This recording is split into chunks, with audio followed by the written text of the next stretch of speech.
Hello, Baldy Mesa families. Today is Thursday, February 25th, 2021. Roadrunner families, just about 48 hours ago, our superintendent, Dr. Ryan Holman, announced that all Snowline Elementary schools will be able to offer in-person learning to all of its Snowline Elementary students beginning March 11th. Wow, what an announcement. And so I know there are so many families that are very excited. We get to come back to some in-person learning. But we also have some families that, oh, what does that look like, Mr. Grijalva? I don't know if I am ready to send my student back for any type of in-person learning quite yet. So that's what this video is for, parents, to provide some details on what our in-person hybrid model will look like, and then also to answer any questions about what that in-person experience will offer.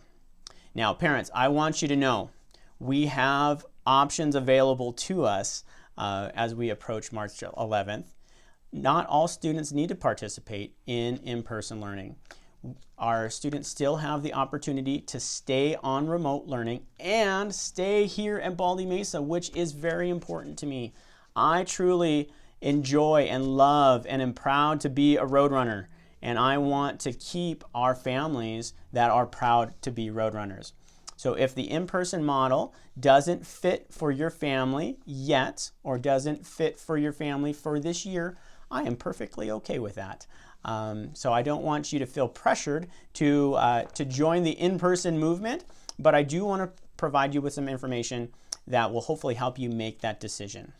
Now, parents, after this video is pushed out over the coming days, our teachers will be reaching out to you to solicit some information. You know, what is your interest level in person or staying on remote? And then they will also ask you some questions if you are interested in coming back for in-person to just help us properly plan for that in-person model. So, all right. So, Mr. Grijalva, what does that in-person model look like?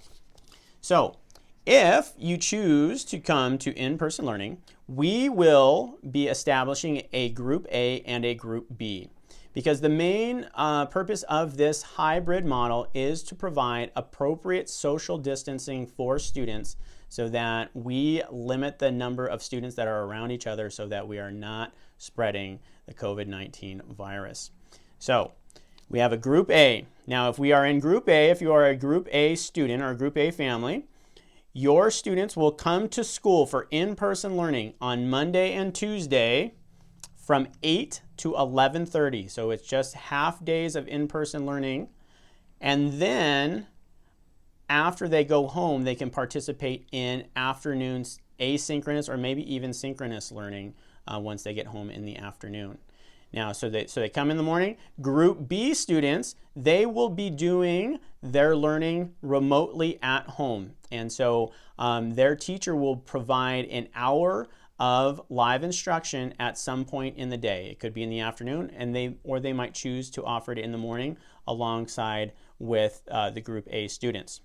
Now, on Wednesday, we have our deep cleaning day between our A group and our B group. So all students will be learning remotely for that day. Now, on Thursday and Friday, our Group B students get to come to school, and they will come to school from 8 to 11:30 for in-person learning. And while they are doing that, our Group A students will be at home doing their learning remotely. And again, their teacher will be reaching out to them for 1 hour to provide live instruction at some point in the day. All right, so that is our hybrid model. So feel free to rewind and watch that again and look at that graphic to familiarize yourself with what that hybrid model looks like. Now, within that hybrid model, or just within the choice of whether we're going to hybrid or staying on remote, we have some questions. And so families, I want you to think about this. Take the weekend to think about this. Let your teachers know, yeah, we don't know quite yet. We got to figure some things out. I'm okay with that. But here's some information I think that might help with your decision. Okay, so here's our first question. Mr. Grijalva, will my child get to keep their current teacher? I don't know. They could, and they might not be able to. It all depends upon the numbers and the needs that we need to meet. So as we survey our families, we are going to have to make sure that we are able to provide enough teachers to meet the need of our remote students that want to stay at home and learn remotely, and then as well as provide enough in-person teachers to provide the in-person learning. That is going to create a little bit of shift on our campus, and so therefore you may not have the same teacher for in-person learning that maybe you have had for the last 7 months, or vice versa. All right, so I know that's a big sticking point with a lot of our families. We have established some great relationships with our teachers because we have great teachers, and so I know maybe losing that teacher and gaining a new teacher is going to be a little bit tough for some of our students and families, but that is something that we will have to do. All right, so just wanted to let you know that. Now, once we get more solid numbers and I'm able to build that master schedule, we'll let you know who the remote teachers are as well as who are the in-person teachers. And if maybe you want to change your mind, we will try to honor that request. But also, if lots of people change their mind, then that may switch the numbers and then may force us to change the master schedule again. Okay, so I'm just letting you know, lots of different pieces to this. Will my child, Mr. Grijalva, have to wear a mask if they participate in in-person learning? Yes, they will, and that is a non-negotiable. If your child is going to participate in in-person learning, they have to wear a mask while they are on campus. So I understand and know that for some families that could be a little bit of a game changer. But I want you to know that is the non-negotiable, and it's part of the CDPH guidelines for in-person learning in the state of California under the purple tier and the red tier. Mr. Grijalva, will family members be placed on the same schedule if they return to in-person learning? Yes, that is our hope. So as your teachers reach out to you to ask about your interest in in-person learning or staying on remote, if you're going to come to in-person learning, we really want to make sure that we are providing or we are allowing all families to be on the same days, so the A days or the B days. So as we solicit that information, make sure that you're letting your teachers know, yes, we have siblings on campus, or we have a child care provider that also has students here. They are on this day. Can we please be on this day as well? Okay, so please let them know that. That helps us kind of put the pieces together a little bit easier. Mr. Grijalva, if my child remains in remote learning, can they come back to in-person learning later in the year? Or can they start in-person learning later in the year? Yes, they can. We know that many of our families are going to be kind of a wait and see. What's going to go on? What does that look like? I am not quite ready yet for my child to go back in person. Well, as hopefully our COVID data trend continues to trend downward and the weather warms up, maybe some of our families that are currently in remote want to dip their toe in the water of in-person learning. If you want to do that, we definitely want you here on campus. And then also in reverse, if in-person learning just isn't working for your family and some of the routines that you have established, and you want to go back to remote learning, you can do that as well. Okay, but what we do want to avoid is what I call the COVID hokey pokey. We don't want you coming in and then going out and then coming in and coming out. So please, if you're going to make that change, we really just want it to be once. All right, Mr. Grijalva, is bus transportation available for in-person learning? Yes, it is, and it's free. So we're excited about that. Now, under the newer COVID guidelines that we have to follow, we do have to provide social distancing in our buses, but that we have a little bit more flexibility than we originally had. So we are able to get between 26 students and 28 students, depending upon the bus, on a bus at one time. So they are seated one student to a seat. They do have to wear a mask, but we will provide that transportation to and from school, which is really, really exciting, and hopefully is a resource that many of our families will take advantage of, especially since we're only offering in-person learning for half days, so 8 to 11:30. So if you would like bus transportation, please let your teacher know. That is one of the questions that we are going to have them ask you. Okay. Mr. Grijalva, will meals be served at school?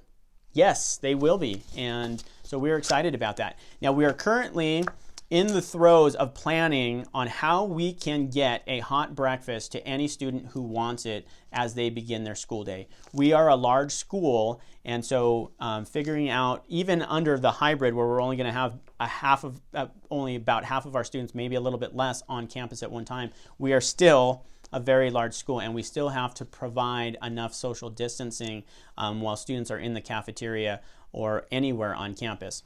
So we are trying to figure out a system where we can have students who want breakfast, one, receive that breakfast, and then find a place to eat it. So we're going to make it happen. So as your teachers are asking about whether you're interested in in-person learning, they're also going to ask if your child is going to eat breakfast on site.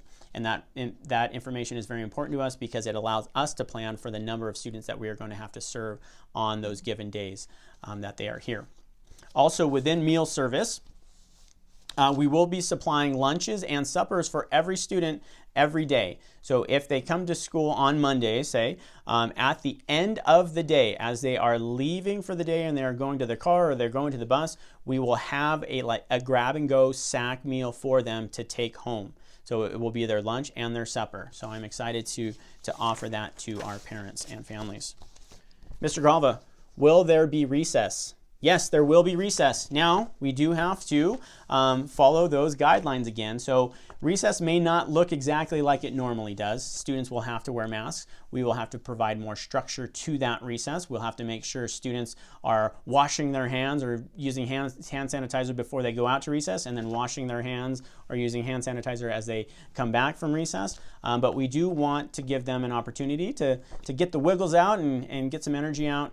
And so all grade levels will be offered a 15-minute recess during the day. Now, again, recess is really important, and it's something that we value, especially within, the social emotional piece of students' well-being. But remember, too, our students are only going to be here from 8 to 11:30, so we really want to capitalize on that 3.5 hours to provide as much learning time as we possibly can. And so that's why the recesses are only about 15 minutes.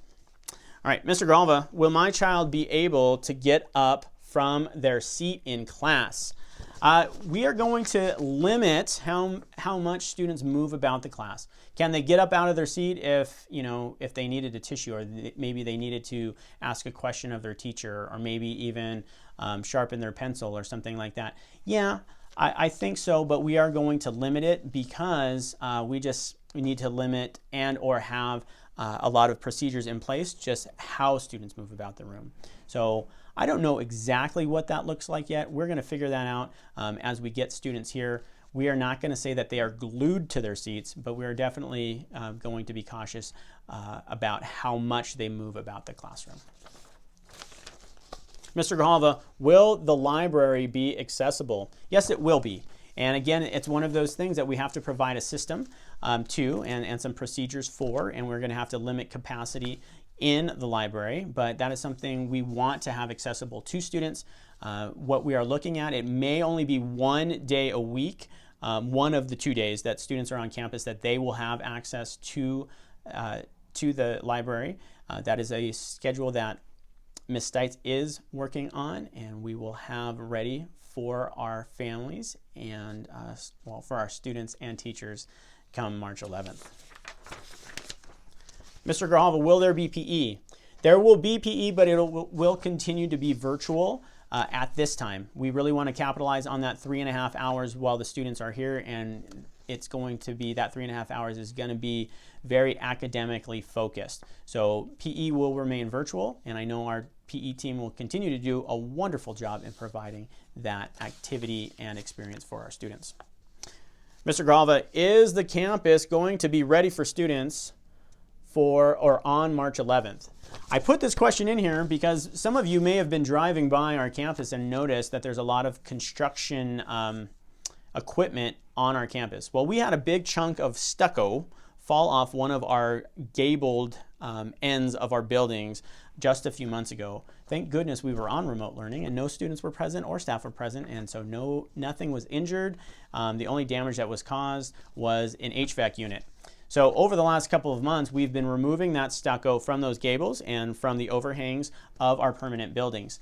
So over the course of the last couple of months, we've made some really good headway, and we will have the majority of that stucco removed over the buildings, over all classrooms that students and teachers have access to. There are some of the gables will need to be finished, but we will be working on that over spring break. And so when students return on March 11th, a good majority of that construction equipment will be removed, and the construction crew will not come back until spring break. So I wanted to let our families know that.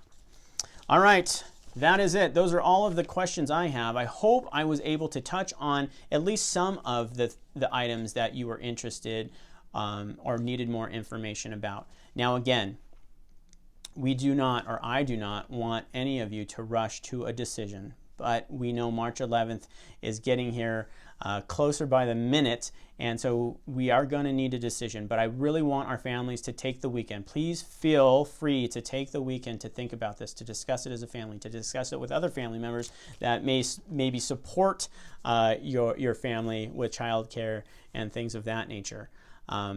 We want this to be the best fit for you. And so our teachers will be reaching out to you regarding your interest or your decision on whether you want to return in person or you want to remain on remote. Some of them have already been doing so, and I know that, but I do want to let you know that we do need that information soon or next week so that we can begin developing that master schedule so we can push it out to our families so you can see what our next steps are. All right, Roadrunner families, I love you guys.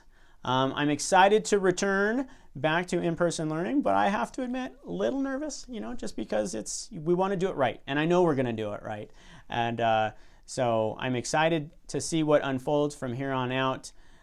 We will talk to you soon as more information becomes available. And then also I plan on putting together another video as we get more things settled in for our in-person model within the coming days. I would like to give you a virtual tour of what our in-person experience might look like or will look like for the most part around our campus. All right, ladies and gentlemen, I hope you have a wonderful evening, and I will talk to you soon.